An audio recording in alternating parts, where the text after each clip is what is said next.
Meanwhile, Senator Alan Peter Cayetano has a challenge to Vice President Binay. Again, here's Jade Miguel for the full details. Senator Alan Peter Cayetano has challenged Vice President Jejomar Binay to open his bank accounts to prove that the allegations pertaining his alleged joint accounts with certain individuals are not true. Kasi ombudsman ang nag-file whether or not confidential o hindi ang bank accounts. Bakit hindi nyo matignan sa mata ang mga tao at sabihin, kasi sinungalingan yan, buksan nyo accounts namin, hindi totoong bilyon ang pera. Ba't hindi nyo mabuksan yung mga dokumento o madala dito si Mr. Limlingan? Contrary to Binay's statement that he only has 5 bank accounts, it can be noted that AMLAC reported that he has 19 bank accounts, including the dollar accounts with his alleged dummies, namely Jerry Limlingan and Ebeng Baloloy. Cayetano has whoever would want to run for president must not only be a natural-born citizen of right age and knows how to read and write, but he must also know how to count. Ito po yung kay Vice President. Ang sabi po niya sa media, 5 lang ang account niya. Pero ang nahanap po ng AMLAC ay 11.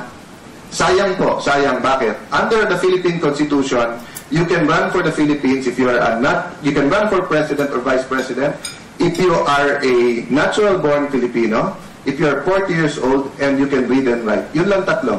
Dapat pala you can read and write and count.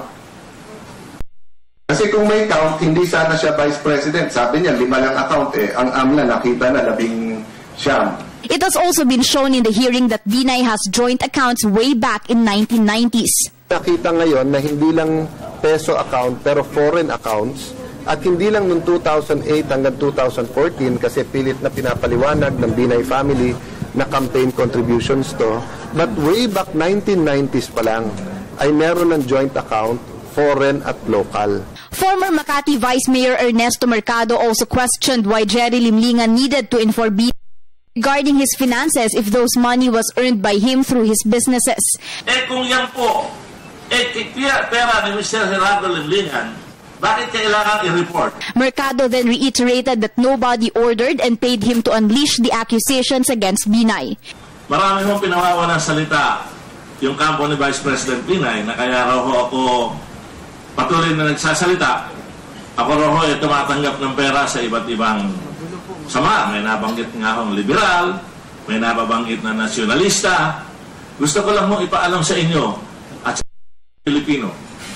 Wala ho akong tinatanggap na kahit na 5 sa kanino mang tao, kanino mang partido, kanino mang organisasyon. Ito ho talaga ay tinitiis ko. For the People's Television, this is Jade Miguel reporting.